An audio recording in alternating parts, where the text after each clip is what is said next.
Good evening, everyone. I'm Lauren Lake, back again to moderate another um, incredibly inspiring, empowering conversation with Private School Village. So, welcome. I'm so glad everyone could join us tonight. Before I get started in this very important discussion entitled Candid Conversations, the Power of Language, I want to do a few housekeeping notes to make sure we all know exactly what's going on. So, first, this event will be recorded and the link will be shared later. Next, if you ask questions throughout the discussion, use the Q&A feature, although we will give priority to those questions that came before the event.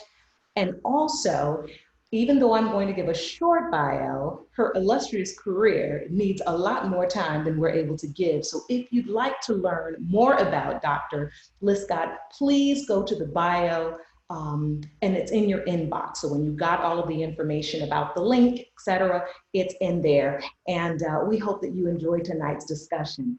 All right, so we are so incredibly blessed to have this incredible scholar back again. Those of you who saw her with on one of the previous discussions, I know you were blessed by it. I certainly was. But today we are joined by Dr. Jamila Liscott, AKA Dr. J. So from now on, I'm gonna be calling her Dr. J, but she is the author of Black Appetite, White Food, Issues of Race, Voice, and Justice Within and Beyond the Classroom. Dr. J is a community engaged scholar, nationally acclaimed speaker, and currently serves as an assistant professor of social justice education at the University of Massachusetts Amherst, where she is the founding co-director of the forthcoming Center of Racial Justice and Youth Engaged Research. Welcome, Dr. J.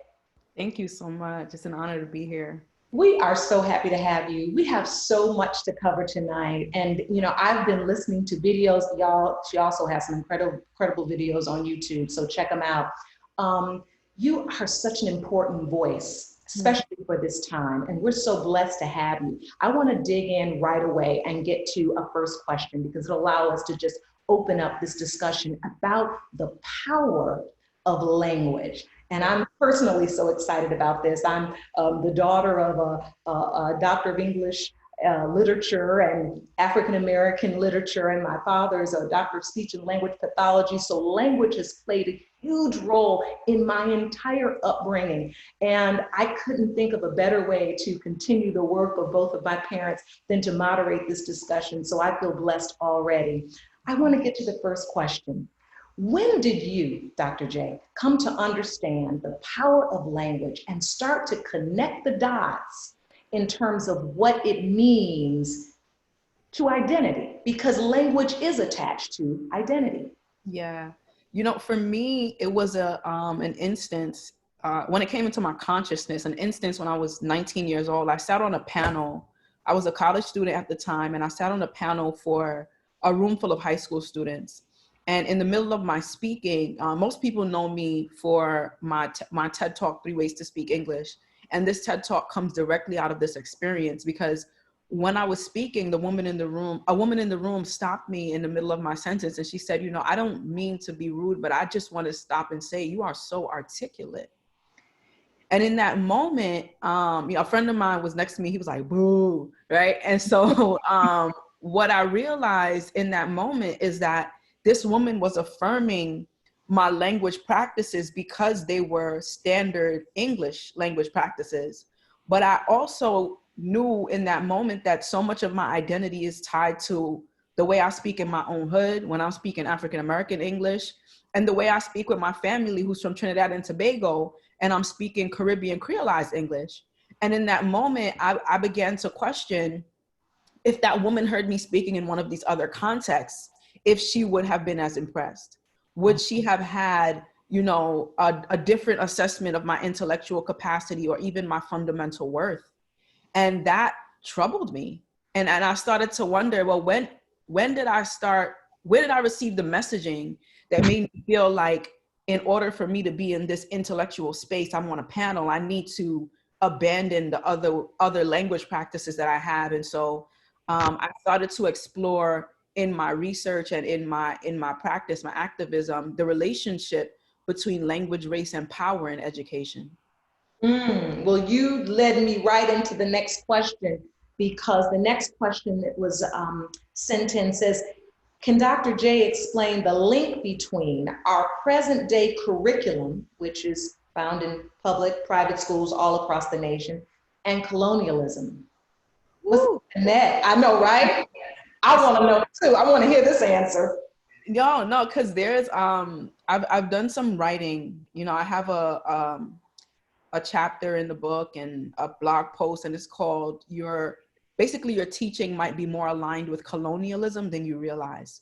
So what we have to understand about the colonial encounter is that the logic of the colonizers was that, the people who inhabit any particular land, these people of color, these Black, Indigenous, people of color, different racial groups in different lands, these people are in need of civilizing, they're in need of saving, they're in need of being dealt with in such a way that doesn't regard what they bring to the table, so to speak. So when the colonial encounter happened, there was the violence of the wars that it took to occupy the land, mostly for economic gain, right? But then in order to complete that subjugation process, what happened was a lot of what happened, the physical war on the battlefield moved into the psychological war of the classroom. And so, for example, West African author Ngugi wa Thiong'o, he writes, he has a book called Decolonizing the Mind, and he writes about his experiences in colonial Kenya. He says that before the colonizers came, the language of the classroom and the language of the community were one, but then came a colonial education. And then he says something along the lines of, 1884, which is a big moment of the colonization, deciding the colonization of Africa. It was affected through the sword and the bullet, but the sword and the bullet was followed by the wielding of the chalk and the blackboard. That the bullet was the means of physical subjugation, but what happened in schools was the means of spiritual subjugation. And so what would happen is, specifically, if you were caught speaking your mother tongue in school in colonial Kenya, and this is true of many other colonized spaces, you would be either beaten by the teacher, or you would have to wear a sign around your neck that says, I am stupid, or I am a donkey.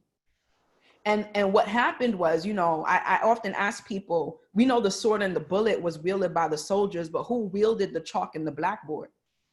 And the answer is the teachers, right? Because they became a tool of enforcing the colonial logic that made sure that you were punished for engaging in your cultural practices in school, so that you would understand as a child that my home language, my home cultures does not belong in this space of education.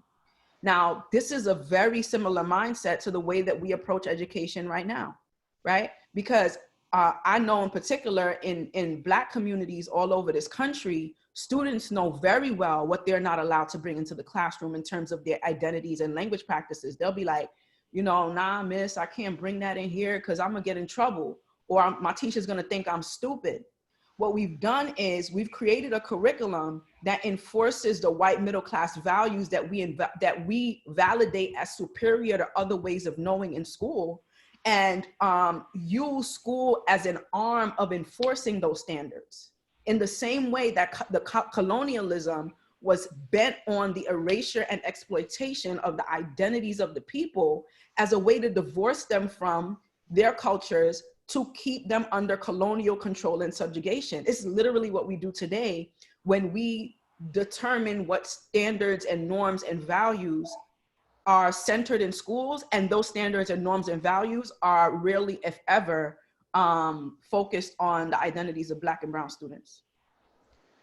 I find that so fascinating, because as you were speaking, I have a 10-year-old son that attends private school, and I can't tell you how many times I've had to say to him, while I know you would say this way at home, you have to approach this, and this was actually the subject of my mother's dissertation years ago, that we're almost bilingual, right? And I heard you on one of your videos say you're trilingual.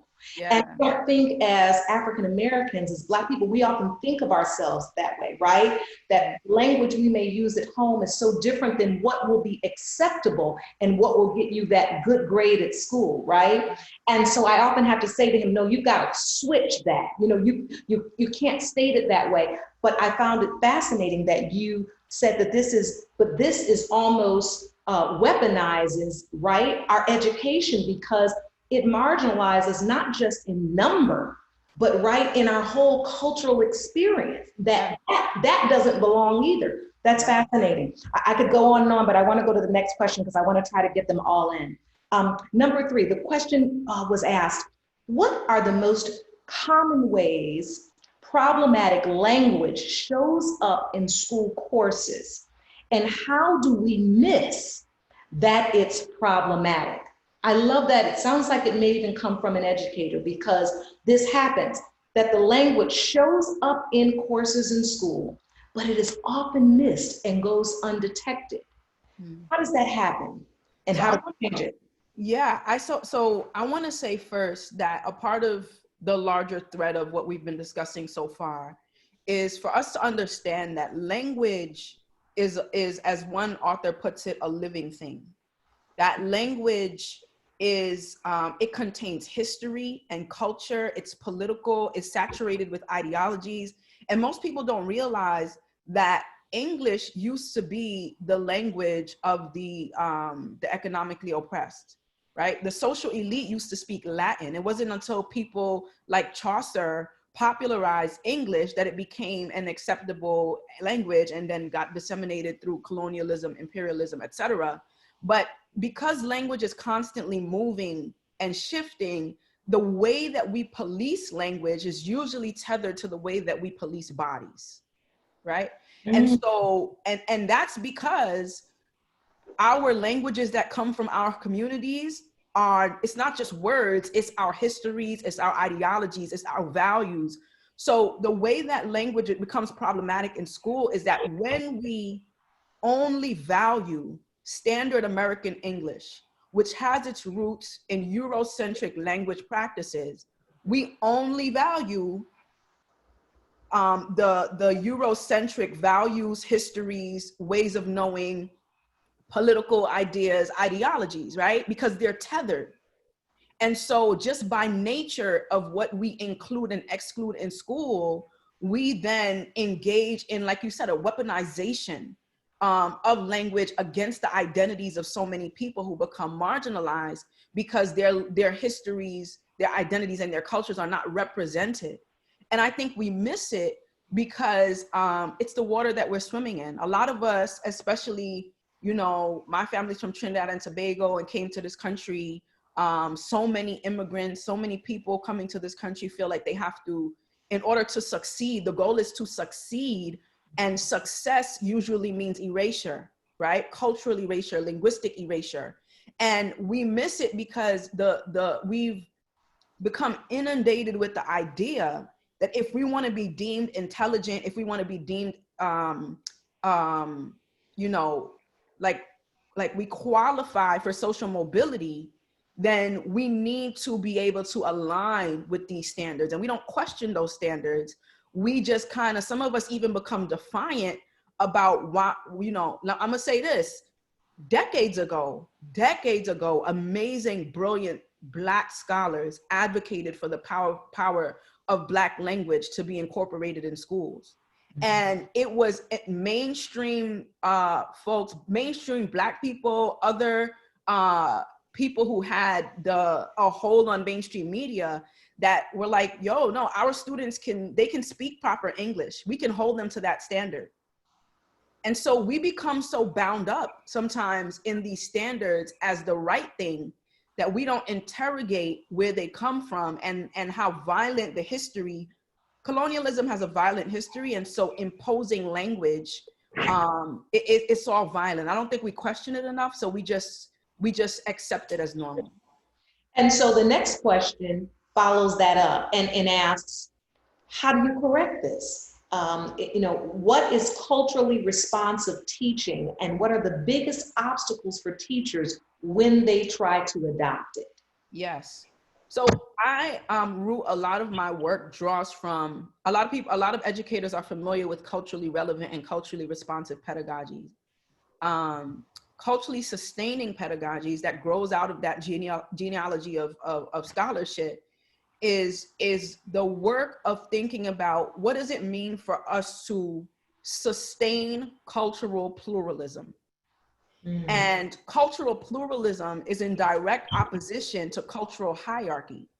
So the hierarchy that takes place in school right now is that we understand which language practices are valued and which are not, right? Or which cultural practices or which identities or which racial groups, there's a hierarchy. The idea is to think about how do you take this hierarchy and flip it so that we're thinking about pluralism. We're thinking about the fact that there are different ways of knowing. This doesn't mean that we take Eurocentric values, Eurocentric language practices, and just replace them with something else. What it means is that what if we had access to multiple ways of engaging and knowing and understood them to all be powerful contributors to the work of education. So for example, I work with educators and I always teach them hip hop writing, always. And they're always like shook, right? And they get shook because they realize that when a rapper says, I got 16 bars, that's something to brag about, right? When a rapper, it's not easy. And the thing that part of the conversation I have with them is that there is something that can be accomplished in hip hop writing that cannot be accomplished in a 5-paragraph essay. Just like there is something that can be accomplished on Twitter that cannot be accomplished on Facebook or Instagram. And when we understand that these different entities, these different literacy practices can afford us, have their different limitations and their different contributions, we will stop with the racialization of language and making, white language practices superior, and understand that we all have beautiful linguistic and cultural contributions to add to curriculum. And I think that's, for me, moving into an approach to cultural pluralism that draws on and affirms the diversity in the classroom and sustains it is the work that we need to do. And how can, we have a lot of educators on listening now, and they're looking for tools, they're looking for understanding, they're looking for an approach. Specifically for our white teachers, how do they begin to gain the knowledge, the experience, the practical way to approach and to change these obstacles that are coming up in the classroom? What are some practical things you can maybe share for some of our anti-white racist teachers? So one, get to reading. There's a lot, we got over 400 years of content, of outcry of folks who have done the work to articulate where the needs are, right? So that's really, really important. That for me, at this point in the game, I'm not in the place where I'm going to prove to anyone that Black Lives Matter. I'm not having that conversation. There are prerequisites that you need to have going on before we can enter into conversation about doing this work. And those prerequisites exist in the form of reading, of films, of a lot of the panel discussions that are going on right now. Like, the information is out there for you to access it, right? And then we can build from there. So that's first. Second, I would say, because this country is so segregated, not many people have truly authentic relationships with people across racial lines of difference. And we can't put the emotional labor on Black and brown folks in particular to educate white people about the issues. If you are in true relationship with people across racial lines, then there's an organic way that you can think together about what needs to happen, right? For me, that's also very important. And then I'm saying this last, but it's not because it's less important. Talk to the kids. Yeah. You know, like these young people, I really believe that young people experience far too much gaslighting. Like Black and brown youth in schools, they deal with a lot of gaslighting in the sense of they know that there are a lot of racial inequities and various experiences in school that don't feel right. And they may not be in a place developmentally or just experientially to be able to name what those mean and what those look like. But when they get to school and it's ignored and no one is addressing those tensions or being in conversation with them about how they're imagining the world, then I believe that that becomes even more damaging. And they, trust me, they know. Right. And so I do a lot of work with youth activists and youth researchers. And the point is to have them at the center of the conversation because they have experiential knowledge about the systems of power and they have experiential knowledge about the power in their own communities, right? That we want to learn about. So the teacher has to become a student and challenge that power dynamic, become a student of something outside of yourself and be willing to do that deep unlearning. Because if you're not going to take that emotional risk, then you can't be about this work. Like you got to take that risk. Can you take that a little further? Because in many of these private schools, there are not many Black students, right? Why is this work still important? Why should a teacher still challenge themselves to be a part of this work? And if you've seen in your experience someone who has done this well, can you expand a little bit more about what that looks like, a teacher or a school that's starting to get this right? Yeah. I'll say right off the top, like Schenectady School District, I was able to do some work with them. Like they are doing such, like at the district level, they're making sure that at the district level, their educators are equipped with the texts and the tools, the essential texts and tools and pedagogical strategies at the district level that's being disseminated, and they have a budget and creating space for, they're doing the work. And so if you could explore any of that. There's also a book called We Can't Teach What We Don't Know, by a white man who for a very long time, I think it was even in the 70s, was like working very closely with Black communities until some of his his Black colleagues and friends were like, yo, like, when are you gonna go back to your community and do this work?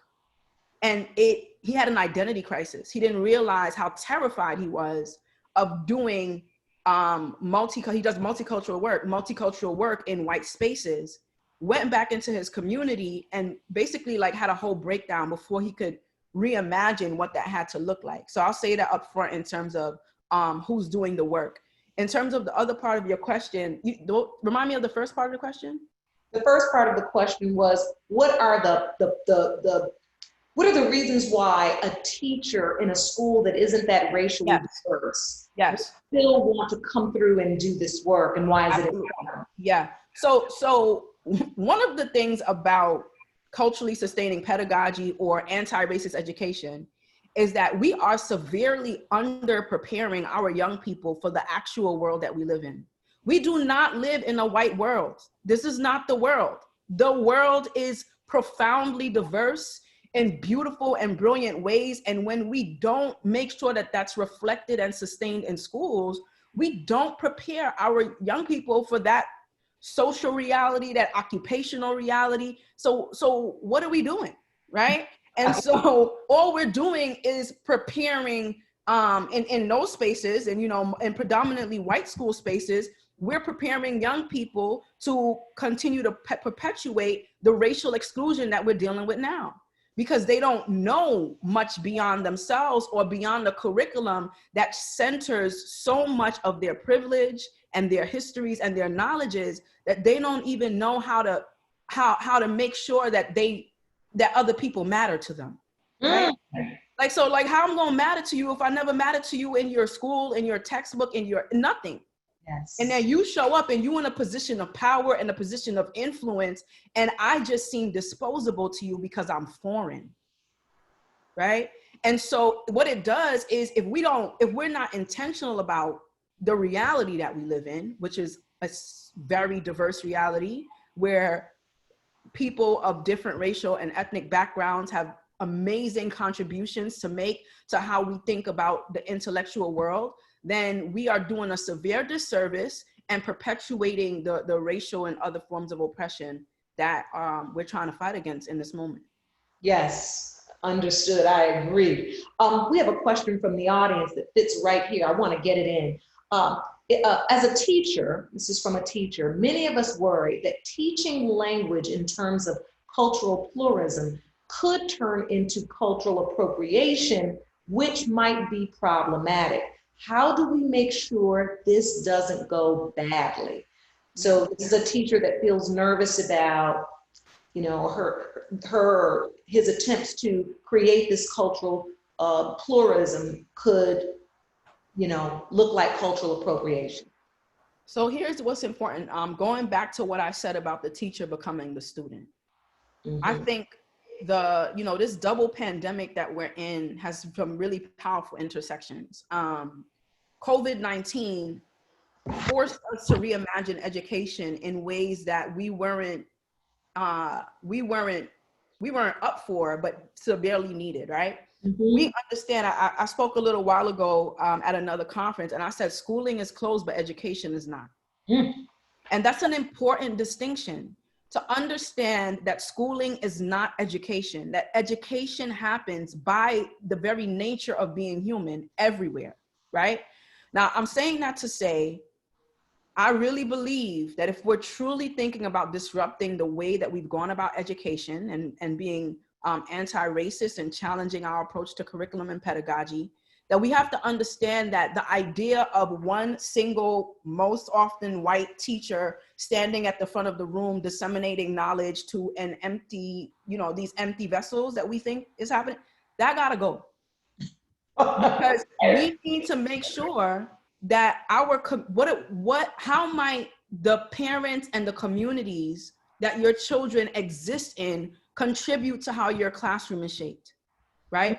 How do the young people in your classrooms, their ways of knowing? I have young people going into their communities and doing oral histories and documenting and learning and exploring about the power of their communities, and then being in a community of practice and contributing to what teaching and learning looks like, so that you don't, just because you're the teacher in the room, it doesn't mean that you're the authority over all knowledge, right? And so sometimes you gotta, like, I do some work with young people in New York, a program that I co-direct called Ciphers for Justice. We use hip hop pedagogy, we teach them qualitative research.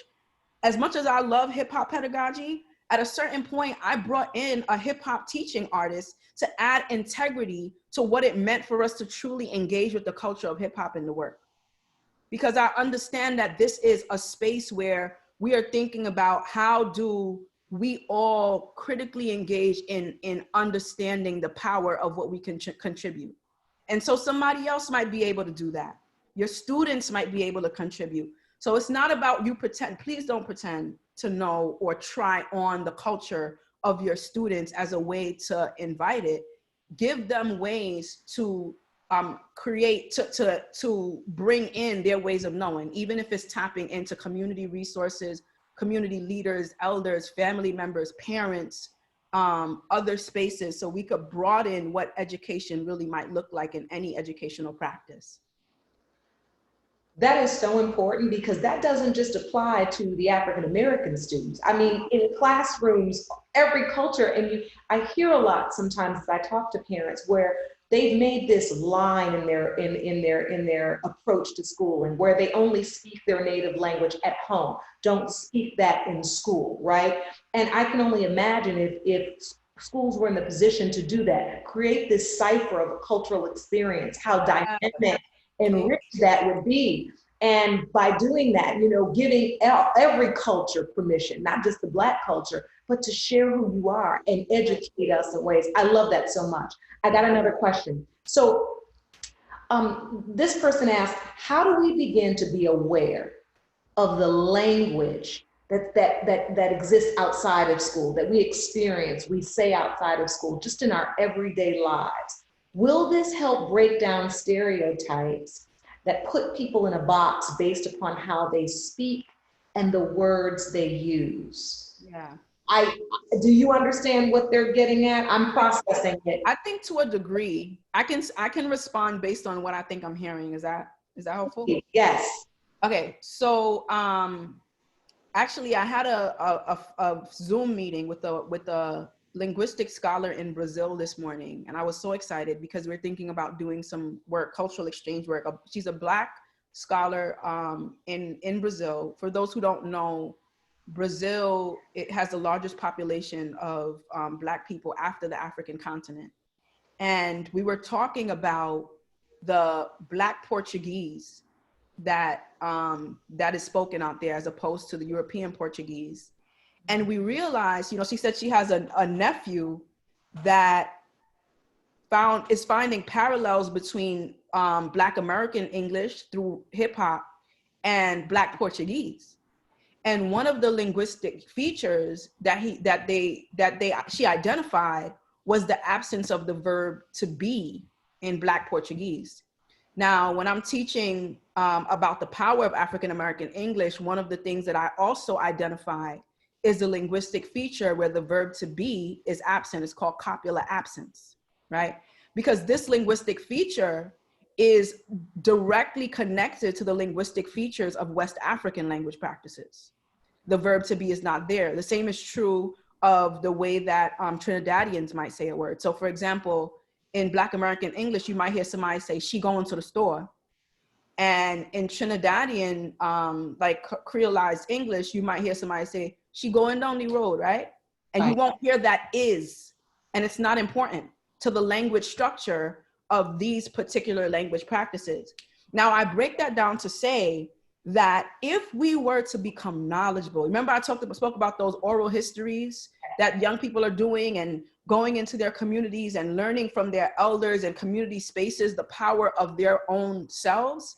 If we were to truly value that and bring those outside ways of speaking and knowing into the classroom and understand the rule governed complex power of this, it would most definitely shift stereotypes. It would most definitely destabilize the way that we revere so much standard English and other standard practices rooted in white middle class values. What it would do is it would show us that we urgently need cultural pluralism, because what we are faced with here is a world where so many young people come in not even knowing that the ways that they, remember I told you about Gugi Wationgo, they got beaten for speaking their mother tongue. So what happens? What do you internalize then? If I come to school and I get punished for engaging in my own language practice or my cultural practice, or I know it doesn't belong here, I then internalize a sense of inferiority about who I am. And so on the flip side, if we give the respect and honor and that these practices deserve by truly centering them as worthy of exploration and affirmation and validation and critical questioning and centering what they are, it truly will disrupt a lot of the stereotypes that we have in schools. I love that, disruption, yes. Next question. So there are a range of people joining us tonight, from parents to teachers to administrators. How can we work together with our schools to ensure pedagogy is culturally healthy? Does it need to be continuously reviewed? And if so, how often and by whom? That's wonderful. So I love that question. I'm a dreamer, right? So I'm dreaming of a world where we can make sure that our institutions are being held accountable by even at the community level, right? But you know, in real time, I believe, in answer to a question like that, that there does need to be for each respective space, it would be helpful to have a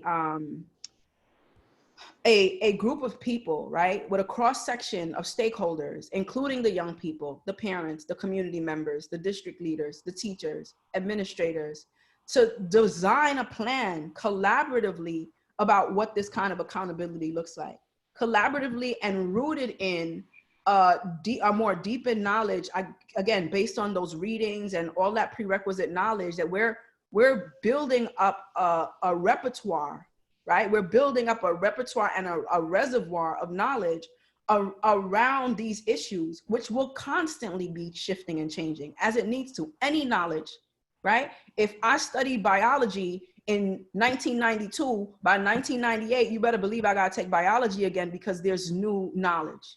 So we gotta keep, if we will embed mechanisms for ongoing reflection and accountability into everything that we do, then we will have ways to keep ourselves accountable in real ways. We will move into execution and practice, take that data, come back to the table. But for me, what's important is, one, I don't got a pill or a one sheet for anybody, because each community is different, right? So reach out into that cross section of different stakeholders in your community and have those people at the table. Don't forget to please don't reimagine education without children, without young people at the table, right? Because they're the most vulnerable in the situation. And so having those people at the table and having those mechanisms of accountability rooted in ongoing knowledge about what's going on and what we need is important. And a comment came up and says the schools often do this in a box without including members of the community. Exactly. And that's problematic. Exactly.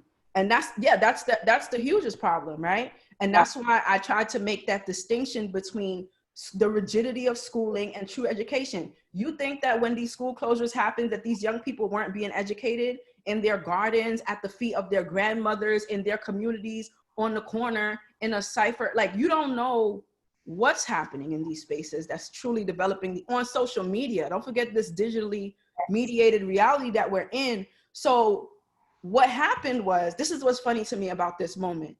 I have long, with other scholars, been advocating for culturally sustaining pedagogy where we regard the full identities of these young people. Now, how you gonna do distance learning and ignore the language and culture of these young people and their home, in their house? Right. With their language, with their family, with their, no. Who they are needs to be fully regarded. And that, if we value the community the same way that we value this white middle class curriculum, then we would have less of a problem. And there it is. And there it is. Next question. Black, African-American, mixed, biracial, multiracial, Black, Indigenous, people of color, white, Latinx, Hispanic, etc. While it is best to ask people their individual preference, when do you need to discuss broader communities? What are the current terms to use? Does people of color encompass all, or is that offensive? Is this decided community by community and instance by instance? Yes, I would say definitely. Short answer. Listen, I'm in academia, right? And I live in spaces where you could have the word right today, and next week you just saying the wrong word and you didn't keep up, and everybody, you canceled, right? Because you didn't keep up with the word. And for a long time, I was really frustrated by that. But what really began to center me was a couple things. One, yes, please ask people how they want to be named. Understand that the continent of Africa was named from the outside in, and that's an act of violence. So ask people how they want to be named, right? And depending on the context and if you have the capacity to do that. But the other thing is that because I don't represent all Black people, right? No one person represents any group of people. And language and identity, these are fluid things. We struggle. Going back to colonialism, settler colonialism, imperialism, this idea, there's a logic to what it means to settle a land and to control and to fix something and make it still. That's not reality. Culture, language, identity are fluid and living. Hip hop, right? The words hip and hop. The word hop refers to movement, and the word hip refers to being in the know. And if you know anything about hip hop culture, which saturates so much of popular culture, if you're not in the know, it's a way to catch you. You're not a part of this community. You're not a part of this conversation. And so for people who get frustrated by the way that the terms keep changing, I'm like, listen, you got to be in the know. If you're about this life and you really care about this, then earnestly continue to be in the evolving power of the conversation, because identity, culture, everything is moving. These days, there was a time when calling me a Negro was just fine. You're not going to call me a Negro right now, right? That's not going to happen, right? So it means something. And when you hear somebody say that, you know, you look at them sideways like, oh, okay, I can see the box that you're living in, which is why one of the highest values in hip hop culture is the currency of staying on top of things. And that's a value that comes from my community, and that's powerful. So while I used to be frustrated with it, I'm like, one, what I do personally is I speak from a place of knowledge and integrity. And if it's not acceptable to everybody, listen, I'm just my complex evolving self, and that's okay, right? I'm not going to be hung on no cross, nothing like that. But at the same time, I find it to be my duty to be responsible to stay in the know of what it means to constantly understand and affirm the complexity of identity, language, and power. I love that. And I think the asking is so important, that vulnerability, that willingness to say, look, I don't know. And more importantly, I'm not willing to impose my feelings, my issues on you. I'll ask instead. I think that goes a long way with creating constructive conversation. So speaking of constructive conversations, and we're going to be on Thursday, I'm going to be back moderating a very important conversation about the N-word. And while I have you here, Dr. J, I want to get your thoughts about the use of the word, in predominantly white schools especially, and how do we protect our children, and how do we work with schools to educate the community about the impact of that word and strengthen the policies surrounding that word. And many of our schools, we know, parents know that word circulates and often lands as an assault against an African-American student. And even if it does not, there are many children who know that word is circulating daily, literally, behind the backs of Black children. So how do we navigate that? And how do we work with our schools to help create policies that have either zero tolerance or some level? What would your advice be about how parents should help schools work on this issue?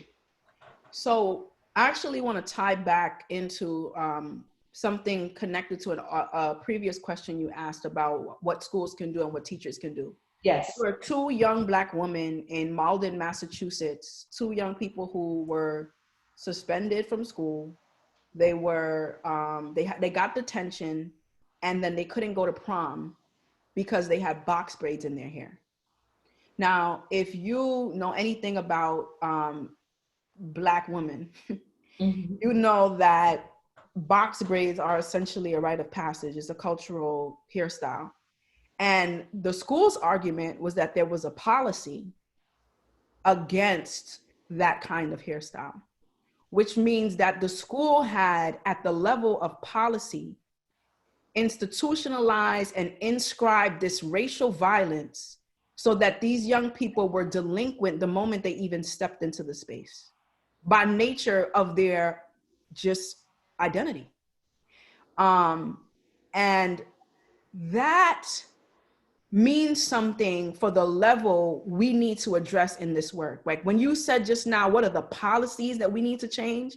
Because what we're trying to do, a lot of people are like, oh, how do we change people's minds? Listen, if you're going to be in this space, there are policies, there's legislation at the national level. Like we were thinking about, that's what we need to encode into our institutions to hold us accountable for what will and will not be tolerated. Right? Yes. And so a lot of institutions, before we could think about what this Kumbaya song looks like, need to go into those policies, into the curricular standards that even come from the district level, and think about how they're rooted in racial and other forms of exclusion.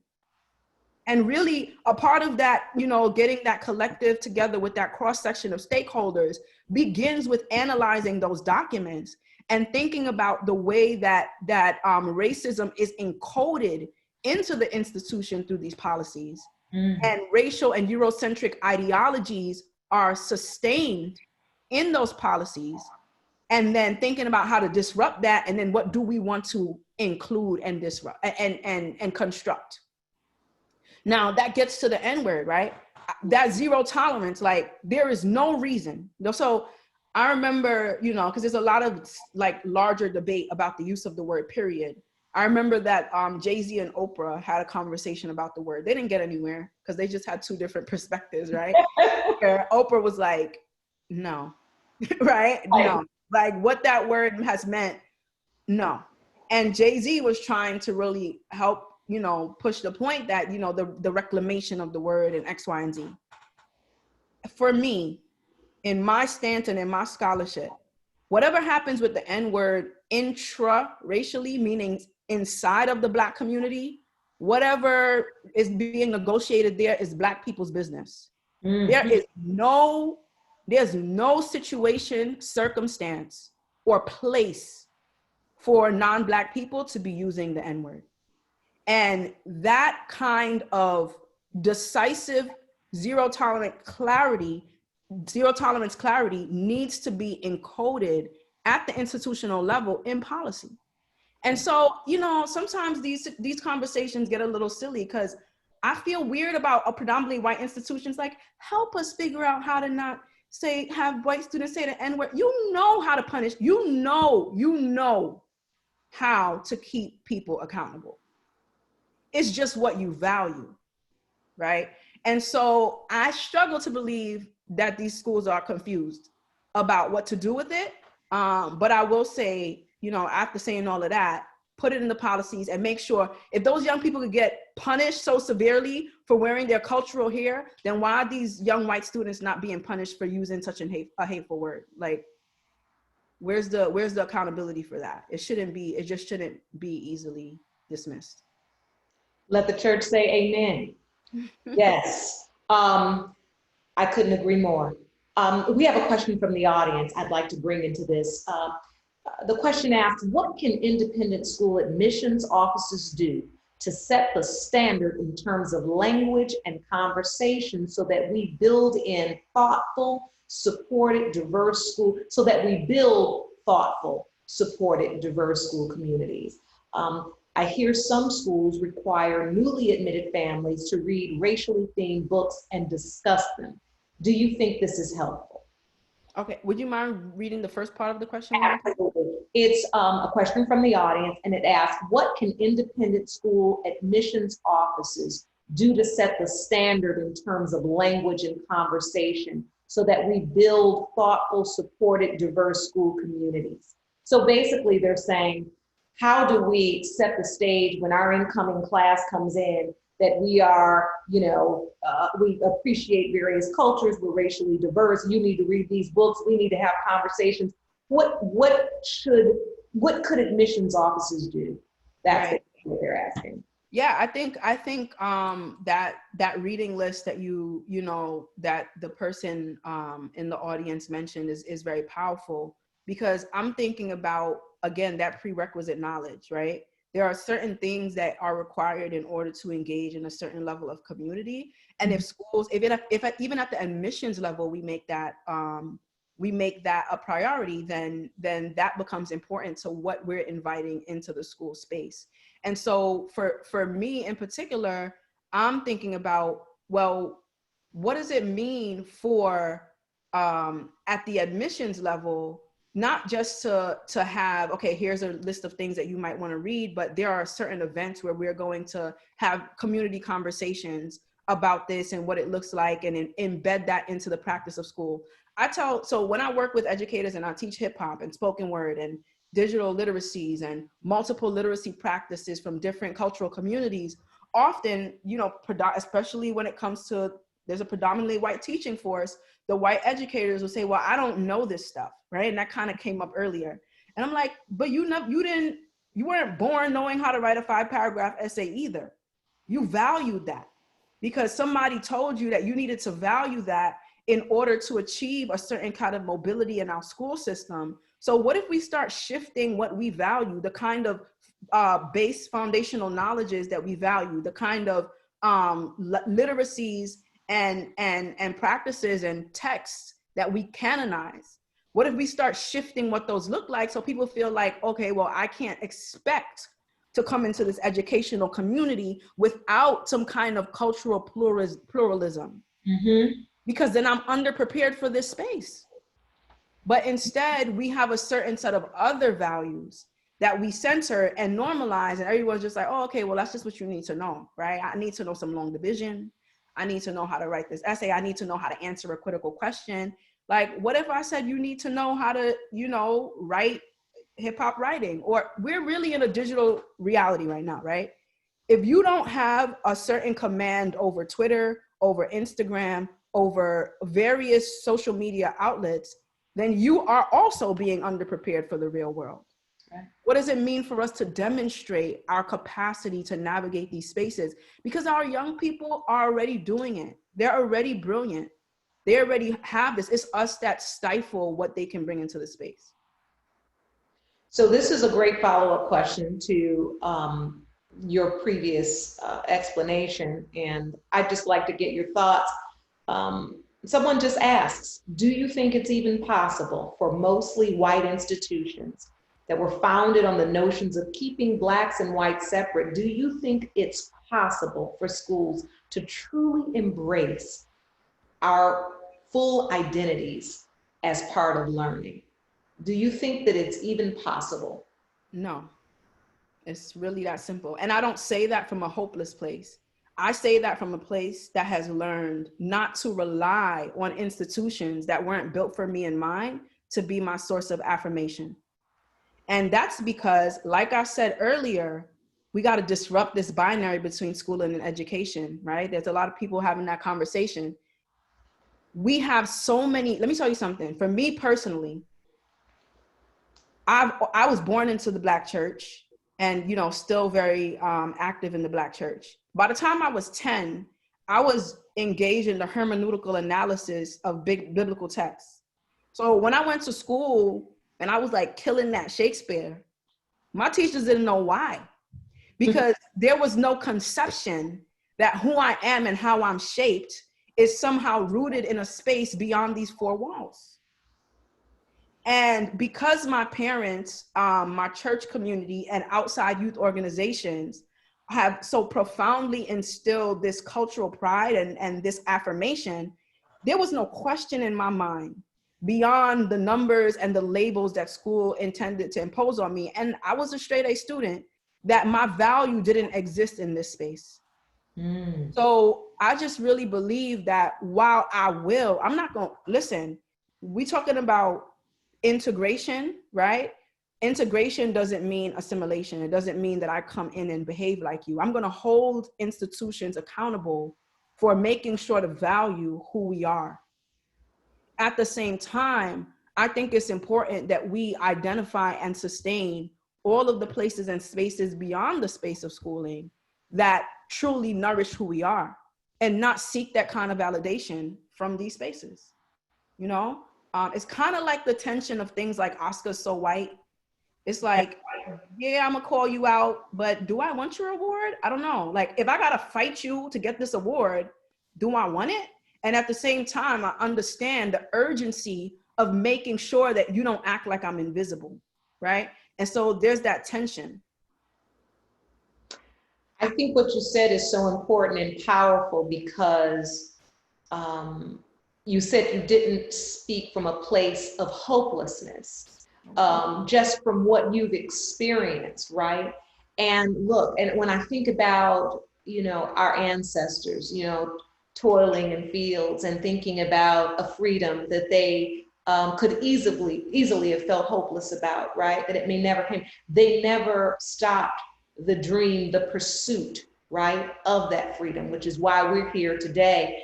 And this is why I believe this space where we continue to affirm our community ties, conversations like this, organizations like Private School Village, as you so beautifully stated, the time at, you know, granny and grandpa's feet where we're learning, our churches, our other organizations are still so important.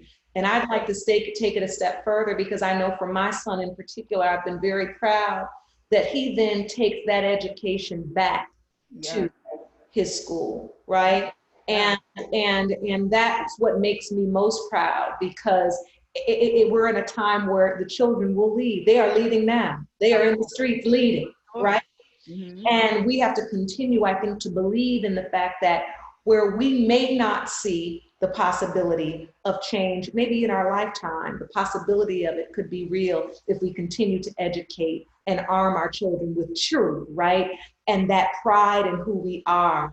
And let them walk into those schools with their own weapons of truth, right? And sometimes you got to correct a teacher and say, Columbus ain't no hero, okay? And he didn't discover America. Sometimes you just have to say those things. Absolutely. And empower our children. So, you know, this conversation, I can't stand that it's almost over. It's like, we've got 4 minutes and I could go on forever. Can I say one small thing? Please. It just popped into my head. I'm like bouncing around, but back to the question about, someone asked if people of color is offensive. So, and I don't think I addressed that. And it just popped into my head because you started talking about our, you know, our ancestors. And I was like, oh yes, this is what I want to say. People of color, that term, what it does is it flattens the nuance of what it means to be racially diverse in our world. And part of the problem with that is that there's a lot of anti-Blackness in non-Black people of color communities that is a real issue. So for example, when 45 started to name the Chinese virus, and a lot of other racially incensed and hateful terms, a lot of Black people, especially because what's going on with the Black Lives Matter movement, were crying out for this racism. Just a few weeks later, signs all over China were found banning Black people from being going to different various spaces. You can't come into this, no Black people allowed. And we were like, wait a minute.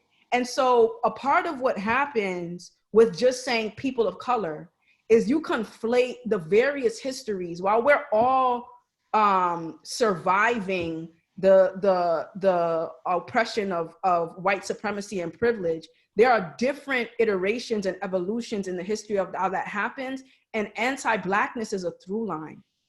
So that's a really challenging conversation when you're trying to have coalitions across these different lines of race within people of color groups. So that, I mean, again, I could talk about that all day, but sorry, I had to say that. No, I'm glad you did. And as I thought about it, I thought about, you know, talking to many parents who go to different private schools.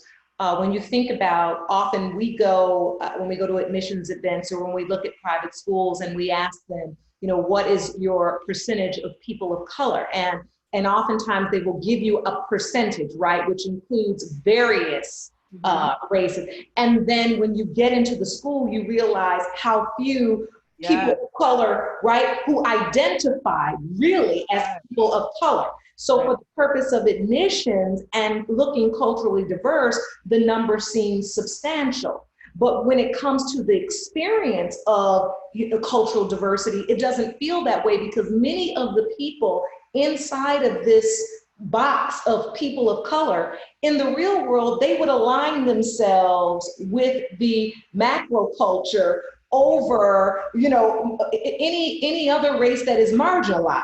Absolutely. And so you kind of get, it's a gaslight moment, you know, when you go in like, wait, what just happened? So that just really gets a very real experience. So last question, I'm getting them typed in. I'm sorry, Dr. J, I know we keep here, but they're coming in. We've got some more questions. Someone wants to know, how do you feel about Black, Indigenous people of color? How do you feel about that particular name or phrase? Right now, where we are in this American context, that's the phrase I'm most comfortable with right now. Okay. Just identifying that to distinguish and prioritize what has happened distinctly for Black and Indigenous people in this country, and then still having those labels alongside people of color, I'm comfortable with that term in this moment.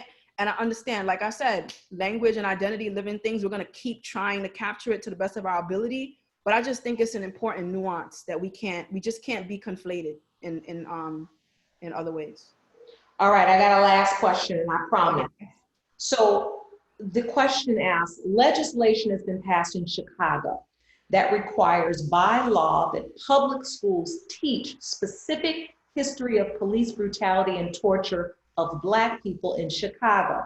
How can independent schools apply this concept, which has been described as reparations in education? Our independent schools should teach about the systemic racism that has influenced the creation of these very schools. Do you agree to that? Do you think there should be some mandate? Yes, and along with that mandate, it's important that we're also teaching about the history of resistance and survival for Black people, right? So never just a history of the violences that were enacted against us and that continue to be enacted against us, but how resistance, how survival, how our agency and power continues to thrive before these crimes and throughout. So I think as long as there's a very well-rounded narrative, then these are definitely should be mandated, because these are the histories that we try to ignore as a way to escape responsibility for making sure that we disrupt these kinds of evil. All right, I have kept you long enough. We have had such an empowering, enlightening discussion. I can't thank you enough for your time, for your spirit, for your service, for just sharing your thoughts, your intellect with us. It's important that we share and that we talk about these things. Yeah. And learn and just learn. I mean, I've learned so much tonight. I was over here taking notes and trying to ask questions. So we thank you. For those of you who are watching, just know that on Thursday, we're going to be continuing this very important conversation talking about the N-word. We're going to have Dr. Pryor, Dr. Lester on with us to discuss their thoughts on the N-word and how we prepare our children for that unfortunate, inevitable time when they will come face to face with that word, what it means, who should say it. So please get your questions in and register at Private School Village. Those of you who want to learn more about Dr. J, please check the link inside your email so you can learn more about her. Where can they follow you, Dr. J, just if they want to have more info? Sure. On Instagram and Twitter, Jamila _ Liscott. And then JamilaLiscott.com is where you can see my website and my work. Thank you. Oh, absolutely. Thank you. So we appreciate you joining us. Sorry, we're a few minutes over, but this is important work. And we're just so grateful that all of you joined us this evening. I will see you again on Thursday to continue this constructive conversation. And in the meantime, please check out Private School Village on Instagram, on Facebook, take some time, donate, support this very worthy organization. And we just appreciate all of your support for joining us this evening. We will see you Thursday. Thank you, Lisa Johnson and Private School Village. Thank you. Bye. See you Thursday.